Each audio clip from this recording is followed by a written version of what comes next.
Stampers, my name is Linda Dolke. I'm a demonstrator with Stampin' Up! Here in Australia, and today I'm really excited to make this great little Eclipse card with you. Isn't it cute? This one says, as you can see, love right across the front, and I've used it making the Everything is Rosy product medley, which is just the most beautiful set of stamps and products. So stick around, see how I made it, and I hope you enjoy it. So today's card is going to be this little Eclipse card. It's not the first time I've made an Eclipse card here on YouTube. I do like them a lot. I think they're just beautiful. And as you can see, I've got this one just saying the word love. And if you look closely, you can see it stands out just a little bit from the background. And I'm going to show you, it's very easy to do. I have used the Everything is Rosy stamp set for this, which is this one right here. This is out right now just for the month of May, so it's only available this month, and it comes in an exclusive medley of products, which actually it's just beautiful. I've really loved using them. I'll show you just a little bit of what's in the kit, not all of it, but just because we're going nice and quick today. I love these papers. They have this gorgeous rose gold foiling on them. One side has got the foil, the other side is a plainer design, but they're still beautiful on both sides. So you can see all the pages are just beautiful with these gorgeous designs. This one's got, you might be able to see some little rose gold, little tiny weeny flowers, and it's also got some, there's more papers there. I've got them a bit out of order. Some frames that are already die cut and ready to take off and put straight onto your projects, and there's 2 pages of those, and you can see I've already used 2 pages of these lovely little flower die cuts all ready to use. So if you didn't have any time to stamp, you could just whack those on. And then there's also these little labels here as well, and some more little flowers. So they really are beautiful. There's also rose gold foil sheets. There's 8 6x6 sheets, and these are absolutely beautiful. You can see I've been using mine, cutting it up and doing all kinds of things with it. And the other thing I really love, well, there's lots of things I love, but it comes with these 2 ribbons in the pack as well. There's this beautiful satin ribbon with the rose gold metallic edge, and this lovely melon mambo ruched ribbon, which is just beautiful. They're really lovely to tie. You can tie nice bows with them if you like to tie bows, or just knots, which look good as well. But I'm not actually adding any ribbon to this today. I have added a little bit of bling, and I have also used something else that's in the pack. It's exclusive to the pack. It is rose gold shimmer paint. How gorgeous is that? So that's something I have been playing around with, and it's just beautiful, and I am going to use it on this card. So I'll move that out of the way, and my card as well, and bring in a piece of Whisper White card front size. Now what's important when you're making an Eclipse card, you need to make sure that you have another piece, usually in a darker color, or if you're using a dark color on top then a lighter color underneath. You'd need a bit of contrast between the piece that's behind, because if I turn that on the side, you might be able to see this blue piece that's behind the white piece. You can actually see it behind the letters there, so that kind of gives you a clue of how easy it is to make this. But you do need to have this piece nested inside the other piece, which in this case I'm going with a piece of balmy blue. So this white piece will fit just inside this piece here, and I'll pop the measurements up on the screen for you. So we're going to start first by stamping. So the stamping always comes first with an Eclipse card, and I'm going to start with my large flower from the stamp set, and I am going to ink it up in Melon Mambo. I'm going to go with the colours that are in the papers because they are beautiful. And it doesn't really matter where you put these, but I'm actually going to stamp this 3 times. And so I'm going to have one darker, one lighter, and one lighter again. 3 different colours there. And I'm also going to start adding some smaller flowers. I might go to those next. And I'd like those to be in navy, but I don't want them to be too dark. So I'm actually going to stamp that off just here on a piece of paper. And I'm going to pop that lighter piece and stamp again, so you can see I've got 2 lighter shades there. So my darker shade is actually what I stamped off here on the paper.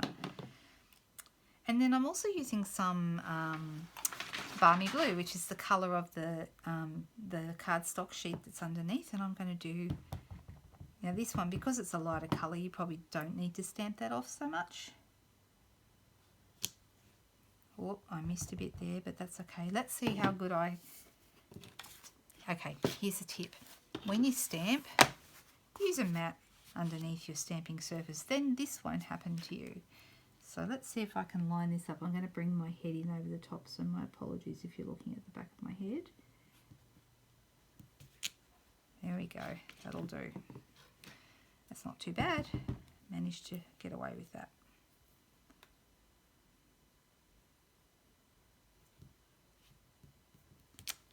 So you can see that as we go along, we're starting to get some lighter and darker colours coming through.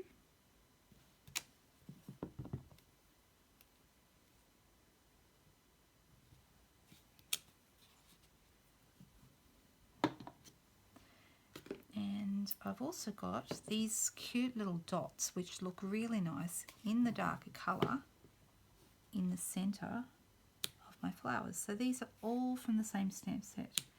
How many stamps are in that set? 18 stamps from these little tiny weeny ones. And I'm just going to add some of those in the middle of all my flowers. I've got some little leaves here that are darker, and I'm going to use those as accents. So I'm not going to stamp these ones off. I'm going to have them as a darker look. See how nice these stamp? They really are pretty. This is probably one of the easiest stamp sets to use that I've played around with in a long time. And I think it's because all the flowers layer and stamp together so beautifully, so that you find that you have, do I need any more of that? Maybe not. I'm kind of making this up as I go along. I've got a couple more stamps yet. I've got this little one, which I'd like it to be, I don't want it to be too dark. I would like my dots to be darker. So I'm going to stamp this off and then make it a lighter colour so you can still see the dots. And you really can just keep going with this until you think, yep, I'm happy with that. But you can see how easy it is to use. It comes up very quickly if you trying to do a group of, I've managed to get a little bit of ink there, but that's okay. We can always cover that up. Let's do that. Let's cover it up with,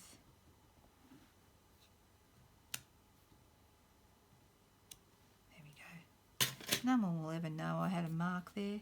Okay, the last thing I wanted to do, just for a little bit of contrast, is I'm going to actually use a little bit of the rose gold shimmer paint. I've got a sponge dauber here. I'm going to give this a shake, and I find this is probably one of the easiest ways to use this. Put it down, and then what's in the lid, the sponge dauber fits nicely in there. It's like they were made for each other. And then I'm just going to tap that ink off onto these little tiny daisy stamps, and I'm going to add a little bit of shimmer to some of these flowers just to finish it off.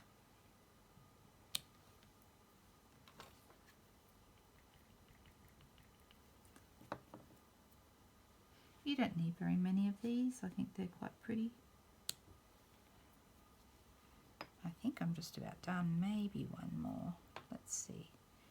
Maybe a little bit up here. They're cute, those daisies.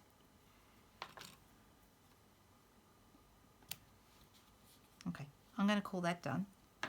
And you don't need to add any sentiment or anything because you've got the word love right across the whole thing when it's finished.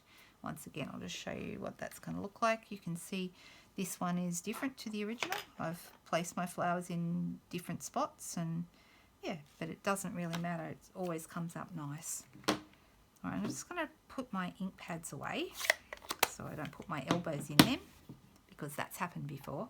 And I'd really rather not have to wash my jumper, my shirt. All right, so what I'm going to do now is I'm actually going to line this up on my Big Shot plates. Now, I'm not going to actually Big Shot live, or not going to use my die cutting machine live, only because it really wobbles the camera really badly, but I'm just going to line them up here for you. Some people like to use a magnetic plate for this. I actually don't, because what I find is that when you're trying to line these up in a straight line, it can sometimes move on that magnetic plate. It's alright if you've got one, but if you've got several dies that you're trying to line up next to each other, it can be a bit tricky. So I'd rather do it just with the normal platform. But it is personal preference. You can certainly use the magnetic plate if you prefer. So let's see how that looks.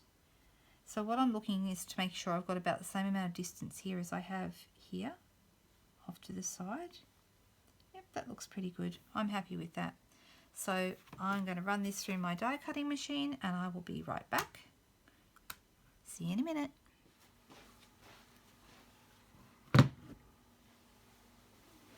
Okay, so I've brought it in. It's been through the die cutter.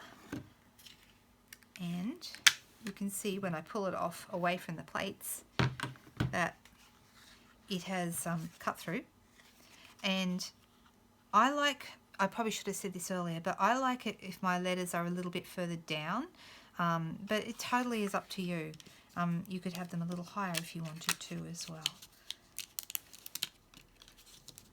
So I'm going to pull them off, and I want to keep any pieces as well that fall out. So I want the O, but I also need to make sure I don't throw away the center. I need the center of the O as well. And then I need the L, the V,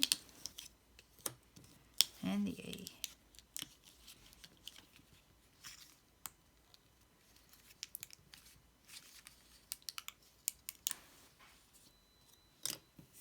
Okay, it's looking pretty good. So what I want to do now is I want to bring in my my piece here, and this is going to end up right on here, so I'm going to glue it straight down. So I'm going to glue all the bits without the letters, and I'm going to grab some snail and I'm going to go all the way around the outside, and then I'm also going to make sure I go in between the letters because I don't want it to pop up anywhere. And then if I have any loose bits, so for example this bit in the middle of the V sort of hangs loose, I want to make sure I get a bit of sticky on the back of that and a bit on the middle of these E's. So I want to make sure I get a reasonable amount of stick everywhere so that no bits are going to flap around later. And then this is going to end up straight on to my balmy blue piece. Just like that. Now, it looks okay like that, but it's going to look so much better when we put our letters back in. So to put your letters back in, carefully remove them from the dies. Something I should tell you too is that these letter dies, which are not new, we've had them around for a few years, but they're actually going to be retiring at the end of the current catalogue. So that means that as of the 3rd of June, they will be, after that date, they will be no more. So if you like the letters, I'll put the price and all the details up on the screen if you like them. And I have to tell you, they are so useful. I use them all the time. I use them for scrapbooking. I use them for cards like this. I use them heaps. And my suggestion is if you don't have a good set of large letters, they are a fabulous set. You get not just letters, but punctuation, all sorts of bits and pieces in there. Okay, so I'm going to start by just taking the backs off. I'm using mini dimensionals for these. Mini dimensionals are the perfect size for Eclipse cards and for these large letters. So the normal dimensionals really are too big. You either need to cut those down or make it easy and get yourself some of the minis. So what I'm doing is I'm putting this on dimensionals straight back in the hole that it came out of. You can, if you want to, move it slightly over if you'd like to create a little bit more shadow, but that's personal choice again. The important thing is to make sure that your design is matching up. So you can see that my flower, even though it's up higher here where the L is, the flower is completed when I put it in place. So same, I'm going to do the same again now. make sure that my flower is right. I'm going to put the O in so that it's completing that design. And to make it really complete, what we need to do is we need to put the center back in the O, but we don't want this one to be up. We want this to be flat. So I'll get a bit of snail and run that. It's almost the end of this snail, right at the very end. I'm going to pop it in the hole and use my finger to actually push it all the way down and make sure that it actually sticks all the way down to the bottom. So hopefully you can see that the outside of the O is higher, is lifted, and the middle is flat.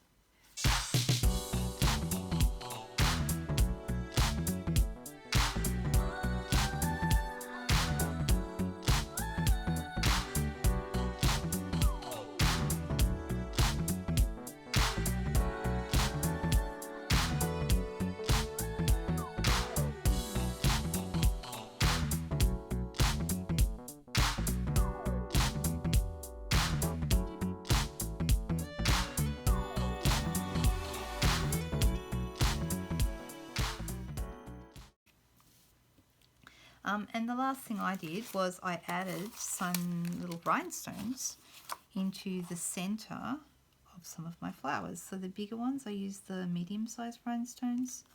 I just thought a little bit of bling looked really nice.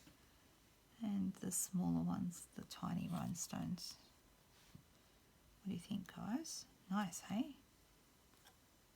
I'm going to go with a small one here because it's sort of in an awkward spot, and maybe that one, I might go medium size with this one. There we go. And of course that whole thing goes onto a card base, which in this case is half a piece of A4 cut in half, but whatever size paper you use, just cut it in half and then fold it in half. I use a bone folder to make it nice and flat. And I do add some snail to the back and put the whole thing together. And that's your Eclipse card. Very easy. A little bit fiddly, I know, putting those dimensionals on, but you know what? It's well worth the effort. It looks fantastic. So there you go. 2 little cards. Where's the other one? Here it is. 2 cards. A little bit different. This one I've stayed a little bit lower and lifted my letters a little higher, or you can do as I've done with this one and have your letters lower. Totally up to you which one. They both look nice. But I hope you enjoyed that. Don't forget the Everything is Rosy bundle is only available in May, which is right now. And if you are after that and you're in Australia and you don't have a Stampin' Up! Demonstrator, please follow the link in the description, and it will take you to my online store where you can order this. The Everything is Rosy bundle is available now until stocks last, and it is $139, and you get a whole ton of product in the pack. So here's just one way you could use it. I hope you enjoy it. Bye.